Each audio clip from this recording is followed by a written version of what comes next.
kita harus ada keseimbangan antara suami dan istri.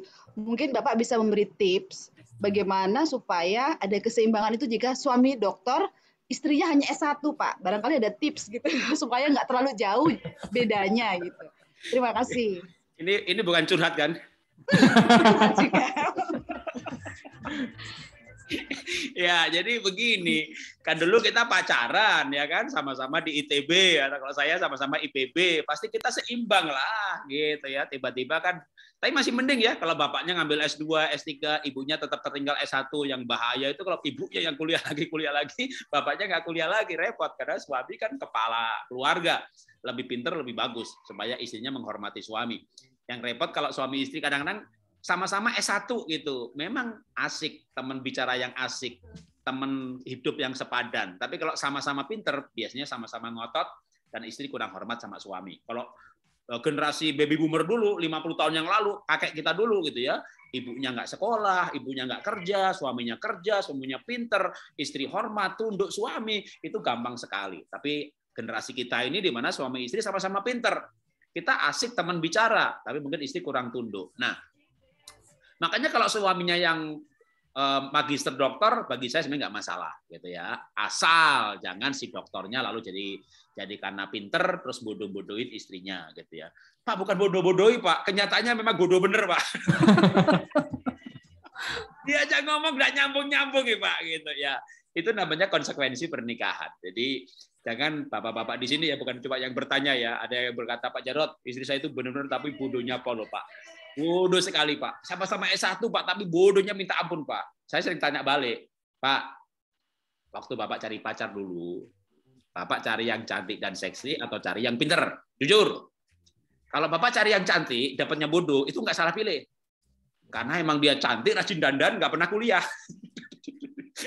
IP-nya 2,0. Jadi kalau ternyata menikah lalu dia bodoh, bukan salah pilih. Dari dulu juga dia bodoh, tapi dia cantik dan seksi, tapi dia baik hati, tapi dia rajin sosial, dia banyak organisasi gitu. Nah, kelemahannya itu Bapak tutupi dengan cara apa? Orang Jawa punya filosofi bagus. Orang Jawa dalam pernikahan ya, yang lain suku juga mungkin bagus juga, cuma saya nggak tahu. Karena saya Jawa, saya punya filosofi Jawa, suami itu harus ngemong istri. Ngemong itu kayak anak. Jadi ngemong itu bukan hanya ibu kepada anak, tapi juga suami terhadap istri. Jadi kalau istrinya, maaf nih, misalnya saya pakai kata-kata kasar ya, bodoh gitu ya. Bodoh kan bisa jadi pinter. Ya, jadi kalau misalnya bapaknya udah pinter, ibunya kurang pinter, ya bahasa halusnya begitu gitu ya, atau bahasa kacanya bodoh, ya pelan-pelan ngemong diajari. Bahkan mungkin bukan soal doktor dan S1 ya. Waktu saya dan istri sama-sama S1 gitu ya, saya kan multi talent, multitasking. Saya belajar animasi, saya belajar ekspor, impor, saya kuliahnya teknologi pangan. Makanya saya juga bikin probiotik sendiri sampai sekarang, bikin kefir sendiri sampai sekarang. Saya jadi ketua ibu-ibu di kompleks saya ini, saya ngajari ibu-ibu masak. Tapi saya belajar animasi, saya belajar dokumen ekspor, saya seorang eksporter dari mulai satu pegawai bisa nanganin sendiri. Nah, saya berkembang dalam hal ilmu, pengetahuan, dan manajemen. Sehingga pernah sama istri itu ngomong nggak nyambung kalau saya bicara soal LC, dokumen ekspor, soal kenapa cairnya itu jangka waktu dan sebagainya. Lalu saya sadar sudah lama nggak ngobrol soal pekerjaan. Nah akhirnya saya mulai ngajak istri bicara pelan-pelan dalam bidang-bidang yang dia nggak ngerti. Ya mungkin nggak usah sampai pinter, tapi paling nggak dia ngerti. Kita ngomong pelan-pelan. Nah itu namanya ngomong gitu ya. Kita ngajari bidang-bidang terutama yang memang itu bidang utama kita ya. Saya punya bidang banyak kan, tapi nggak semua saya ajarkan kepada istri. Tapi bidang yang itu utama bagi saya, dan saya pengen dia menjadi teman bicara bagi saya, dan bidang itu dia kurang. Berbahaya kalau saya cari teman bicara orang lain. Nah, dalam hal itulah saya harus, ya orang Jawa bilang telaten, ngomong, ngajak pasangan, mengerti. Tapi belakangan memang saya kayaknya berhasil membujuk untuk istri kuliah bareng dalam bidang itu gitu ya. Waktu itu dalam bidang pendidikan. Akhirnya saya bilang begini, kalau saya kuliah sendiri bahaya loh. Bahayanya apa? Saya bilang sama dia jujur, ya antara jujur dan nakut-nakutin. Saya bilang begini, saya orang sanguin yang mudah jatuh cinta. Kalau saya kuliah sendiri, saya berbahaya. Jadi akhirnya istri saya ikut kuliah, saya nggak tahu ikut kuliahnya karena tertarik dengan ilmunya ataupun jagai saya.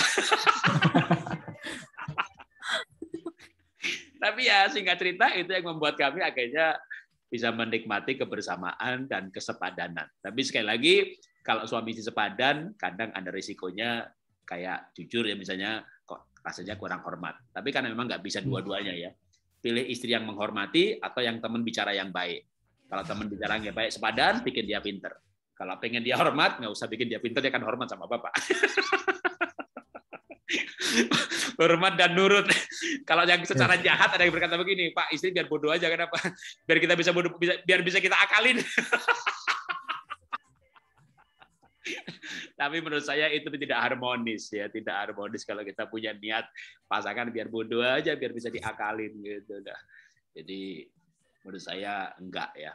Kalau kita ngakalin pun akhirnya kita nggak bahagia juga. Jadi kalau kita berbeda level pendidikan, tapi kadang-kadang begini loh. Ada yang istrinya S2, suaminya bahkan SMA, itu pun hanya sampai kelas 2 SMA. Tetapi dia bukan untuk dagang, bisnis, dia punya smart intelligence yang lain sehingga dia juga tidak minder dengan istrinya. Istrinya pun hormat sama suaminya karena drive-nya kuat sekali, instingnya kuat sekali, dan bisnisnya sukses.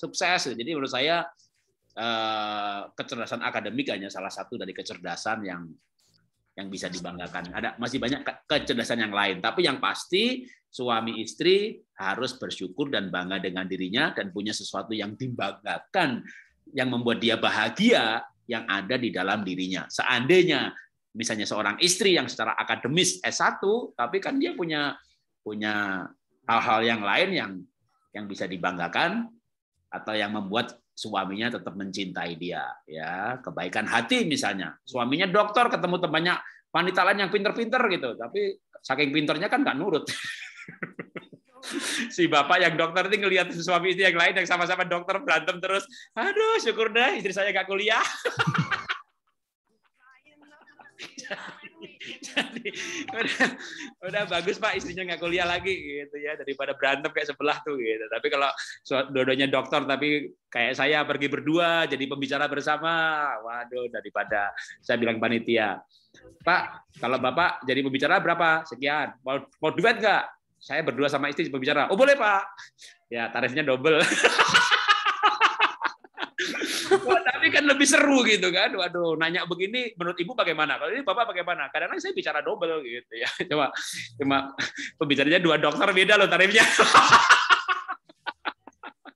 Tapi saya sering banget pergi kemana-mana, keluar kota, keluar negeri, kita pergi berdua.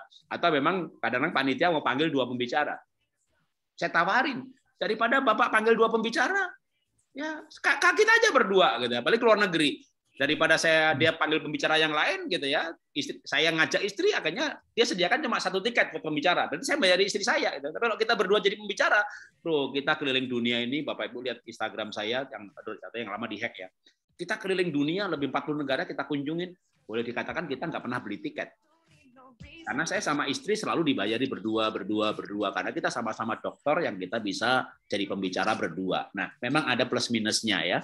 Kalau Bapak Ibu sama-sama dokter, jadilah dokter yang tetap saling menghargai satu dengan yang lain. Tapi kalau Bapak dokter, ibunya tidak, ya mungkin Bapak perlu bersyukur. Istrinya pasti nggak banyak macam-macam. Ya, terima kasih. Silakan kalau lanjut atau mau berhenti.